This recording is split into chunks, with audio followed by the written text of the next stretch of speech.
On Wednesday night, winter officially begins. The winter solstice, the longest night of the year. Not much daylight this time of year. We make do with artificial lights, but we crave the real thing. I read about a man who lived in Prince Albert, Saskatchewan, 350 miles north of the North Dakota border. His children would go to school in the dark just before 9 a.m. and come home in the dark just after 3 p.m. Can you imagine? When I was a kid, I was scared of the dark. I grew up in a rural area right on the edge of the woods, and when it was dark, it was really dark. You know what I mean. No street lamps, no passing cars, dark. I couldn't even see my hand in front of my face. Now, I had a long driveway, and when the activity bus dropped me off after football or basketball practice, I would have to walk through the darkness. Even as a teenager, I dreaded that walk at night. At the end of our driveway, though, as I came up on the house lights, there was often my mother's reassuring question, "Is that you?" Nothing calms the fears of the darkness like a light and a voice. I heard about a man having his first experience in what they called spelunking, the exploration of caves. An experienced guide led his group deep into a cavern in Kentucky. The people at the head of the line held lanterns to show the way. But as they got deeper into the cave, the people toward the rear got separated from those in the front. In the winding passages, suddenly it became very, very dark. They couldn't see a thing. 3 or 4 of them huddled in the darkness, groping their way forward, or at least what they thought was forward. One person stumbled. Finally, someone said, "Let's just sit down and wait for the rest of them to find us." So they sat there in total, utter, complete darkness. It seemed like they sat there in the darkness for an eternity, but it was probably only a few minutes. Then down the winding passages of the cave there was a voice, someone calling out to them, and they called back. The others came back and picked them up, and they resumed their journey. But those moments, sitting there in the darkness in silence, were terrifying.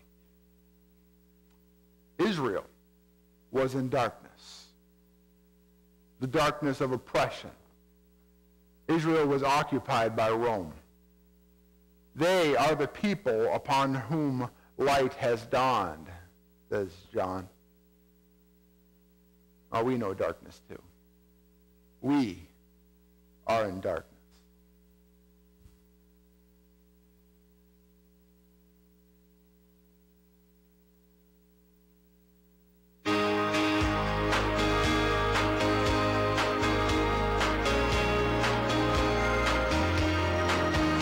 A shocking attack in broad daylight. We're going to begin with 2 teenagers from New York City charged with murder.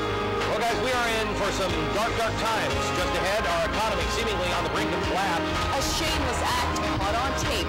Robbers on the run in the North Shore. And dancing while your precious daughter is missing. It's a Shakespearean drama. It's a scene that's eerily familiar. She was reportedly sick of his partying and mooching.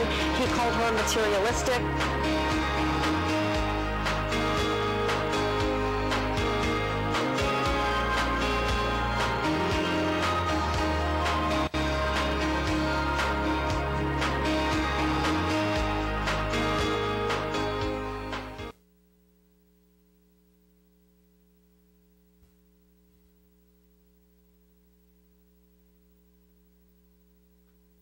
We are in darkness.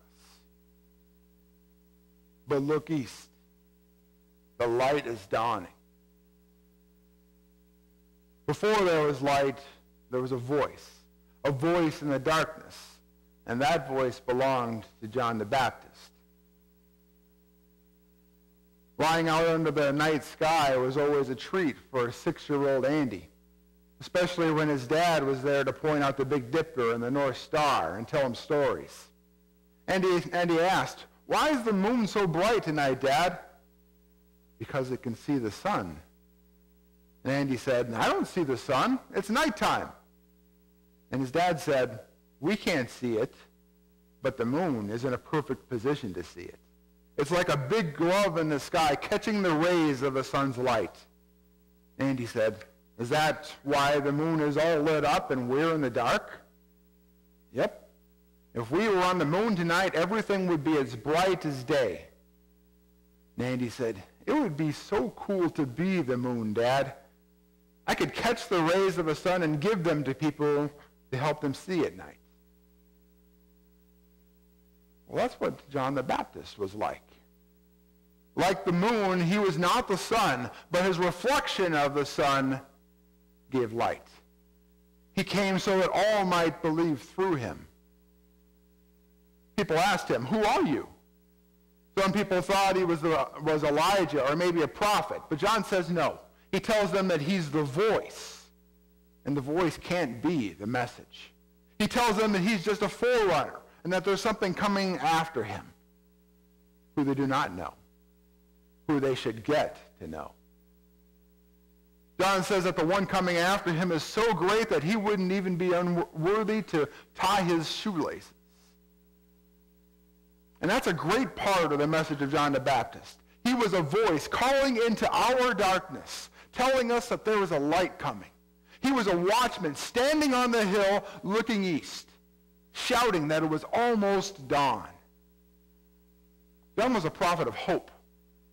He was a voice telling people not to give up hope, telling people that their yearning wasn't mere wishful thinking, that their longing was an act of faith, a deep and abiding belief that God cared, that God would come and deliver them.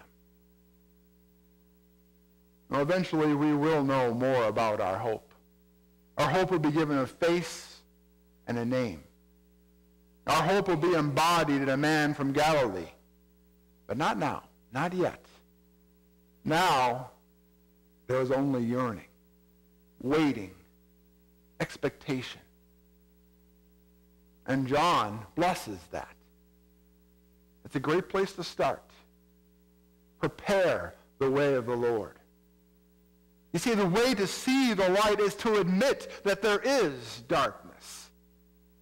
It takes a lot of courage and a feel-good, thank you, I'm feeling fine all by myself sort of world, to admit that you need something, to dare to hope for, and to expect the advent of something better. We yearn for the light. We wait for the dawn, for the Son of God, to come. That's what Advent is for. Amen.